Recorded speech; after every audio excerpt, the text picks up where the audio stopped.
அனைவருக்கும் வணக்கம். இந்த பதிவில் நம்ம எதை பற்றி பார்க்க போகிறோன்னு தெரிஞ்சுக்கிறதுக்கு முன்னாடி மறக்காமல் நம்ம சேனலை சப்ஸ்கிரைப் பண்ணிக்கோங்க.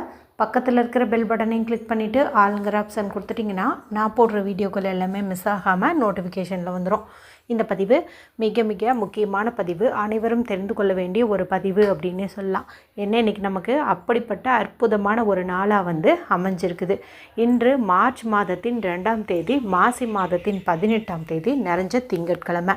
திங்கட்கிழமைங்கிறது சிவபெருமானுடைய வழிபாட்டுக்கும் அவங்கள அதிபதியாக கொண்ட சந்திர பகவானுடைய வழிபாட்டுக்கும் ஏற்ற ஒரு நாளாக கருதப்படுது. இந்த நாளை மேலும் விசேஷம் சேர்க்கும் விதமாக வருஷத்துக்கு ஒரு முறை மட்டுமே வரக்கூடிய மாசி மகமானது இன்றைக்கி நமக்கு அமைஞ்சிருக்குது. இந்த மாசி மாதத்தை பொறுத்த வரைக்கும் எல்லா நாட்களுமே அற்புதமான நாட்கள்னு சொல்லுவாங்க. ஒவ்வொரு நாளும் விசேஷம் வாய்ந்தது. இந்த மாதத்தில் நம்ம எந்த நாளில் எந்த வழிபாடு செஞ்சாலும் சரி, பரிகாரம் செஞ்சாலும் சரி, மந்திரங்கள் சொன்னாலும் சரி, அளப்பரிய பலன்கள் கிடைக்கும்னு சொல்லுவாங்க. ஏன்னா தெய்வங்களே பூமிக்கு நீராடிய ஒரு மாதம் மற்றும் நாள்னு பார்க்கும்போது இந்த ஒரு மாசி மாதத்தையும் அதே போல் இந்த மாசி மகத்தையும் சொல்லலாம். இன்றைக்கி நமக்கு இந்த மாசி மகமானது காலையில் 8:17 அப்படிங்கும்போதே தொடங்கிடுச்சு. இது நாளை காலை 8:07 வரைக்கும் இருக்குது. பொதுவாக இந்த மாசி மகம்ங்கிறது பௌர்ணமி திதியோடு சேர்ந்த மகம் நட்சத்திரத்தை தான் சொல்லுவோம். அப்படி பார்க்கும்போது நமக்கு மாலை நேரத்துக்கு மேலே தான் பௌர்ணமி திதியானது தொடங்குது. இருந்தாலும் நம்ம இந்த நீராடுதல் அதே போல் பூஜை வழிபாடு எல்லாமே இப்போ காலையிலேருந்தே செய்யலாம், எந்த தவறுமே கிடையாது.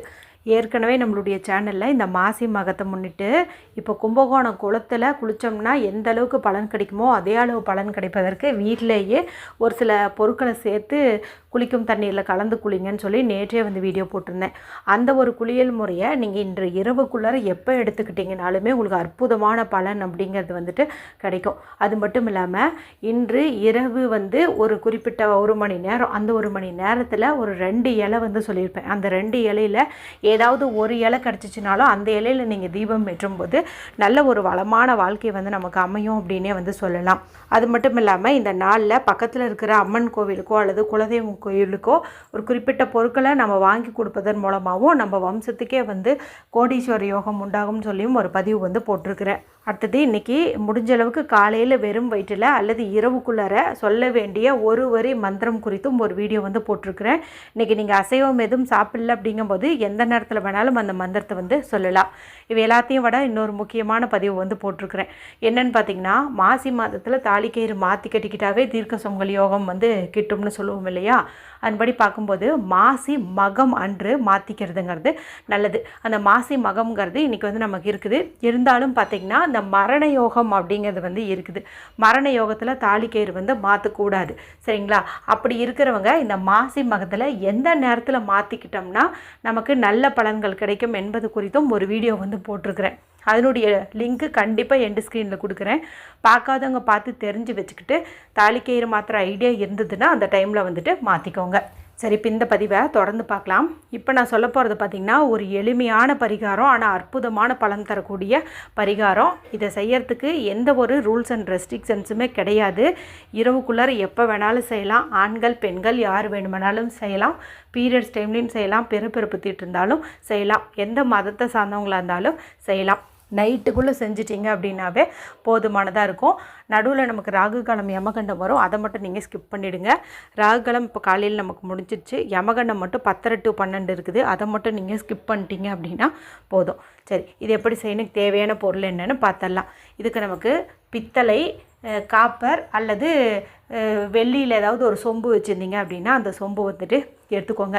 இந்த 3லேயுமே எங்ககிட்ட இல்லை அப்படிங்கும்போது மண் சொப்போ இல்லைன்னா மண்ணில் ஏதாவது ஒரு கிண்ணம் அல்லது பீங்கானில் சின்னதாக ஜாடி மாதிரி வச்சுருக்கீங்க, இல்லை கண்ணாடி டம்ளர் வச்சுருக்கீங்க, பவுல் வச்சுருக்கீங்க அப்படிங்கும்போது இதில் ஏதாவது ஒன்று எடுத்துக்கோங்க. எக்காரணத்துக்கு ஒன்றும் சில்வர் பயன்படுத்தவே வேண்டாம். ஏன்னா ஒரு சில பரிகாரத்துக்கு சில்வர் பயன்படுத்தினோம்னா ரிசல்ட்டே கிடைக்கிறது இல்லை, சரிங்களா? அதனால் அது வேண்டாம். மண் சம்மந்தப்பட்ட பொருட்கள் இல்லைன்னா காப்பர் அல்லது பித்தளை மட்டும் யூஸ் பண்ணுங்கள். இப்போ இதில் சுத்தமான தண்ணீர் பிடிச்சி வச்சுக்கோங்க. சுத்தமான தண்ணீருங்கும்போது குடிக்கக்கூடிய தண்ணீராக இருக்கணுன்ட்டு கூட அவசியம் கிடையாது. நீங்கள் பைப்பில் வரக்கூடிய தண்ணீர் கூட பிடிச்சிக்கலாம். நல்லா நிறையாவே பிடிச்சிக்கோங்க. இந்த மாசி மகத்தை பொறுத்த வரைக்கும் நீர் வழிபாட்டுக்கு நம்ம முக்கியத்துவம் கொடுக்கறது அப்படிங்கிறது வந்து நல்லது. ஏன்னா இதுவே வந்து கடலாடும் மாதம் அப்படின்னு தான் வந்து சொல்லுவாங்க. அதனால தான் இந்த மாதத்தில் இந்த நாளில் நம்ம வந்துட்டு நதிகளில் நீராடுறது, கடலில் நீராடுறதெல்லாம் புண்ணிய பலன்களை தரும்னு சொல்லுவாங்க. மேலே இன்றைக்கி நமக்கு இந்த பௌர்ணமி திதியும் வர இருக்குது. அப்போ தண்ணீர் வழிபாடு செய்கிறது ரொம்ப ரொம்ப சிறந்த பலனை கொடுக்கும். அதுக்காக தான் இந்த ஒரு பரிகாரத்தை நம்ம செய்கிறோம். சரிங்களா? இப்போ தண்ணீர் வந்து பிடிச்சி வச்சிட்டிங்க இல்லையா? அடுத்து நம்ம இதில் முக்கியமான பொருட்கள் வந்து போடணும். இந்த பொருட்களுக்கு எந்த ஒரு சப்ஸ்டியூட்டுமே சொல்ல முடியாதுங்க. என்ன பொருள் சொல்கிறனோ அதை கண்டிப்பாக வந்துட்டு நம்ம போடணும். ஒரு சில பொருட்கள் இல்லைன்னா நீங்கள் வாங்கிட்டு வந்து வச்சு கூட இரவுக்குள்ளே பயன்படுத்துங்க. ஏன்னா சிலதுக்கெல்லாம் ஆப்ஷன் வந்து கொடுக்கலாம், சிலதுக்கெல்லாம் ஆப்ஷனே கொடுக்க முடியாது. இதுனா இதுதான். சரிங்களா? சரி, அதில் முதல் பொருள் என்ன அப்படின்னு பார்த்திங்கன்னா ஜீரகம், கியூமின் சீடுன்னு சொல்லுவோம் இல்லையா, அது ரசத்துக்கு போடக்கூடியது. இந்த ஜீரகம் பார்த்திங்கன்னா லக்ஷ்மி கடாட்சம் பொருந்தியது, குரு பகவான் அருளை பரிபூர்ணமாக பெற்றுத்தரக்கூடியது. இதை வந்துட்டு 1 ஸ்பூன் அளவுக்கு எடுத்து நீங்கள் அந்த சொம்பு தண்ணீரில் வந்துட்டு போட்டுக்கணும். அடுத்து நம்ம போடக்கூடிய முக்கியமான பொருள்னு பார்க்கும்போது ஒரு சில்லறை காசு, 1 ரூபாயோ 2 ரூபாயோ 5 ரூபாயோ ஏதாவது ஒரு காசு போடணும். இதை நீங்கள் சுத்தமான தண்ணியில் கழுவிட்டு அதன் பிறகு இந்த சொம்பில் வந்து போடணும்.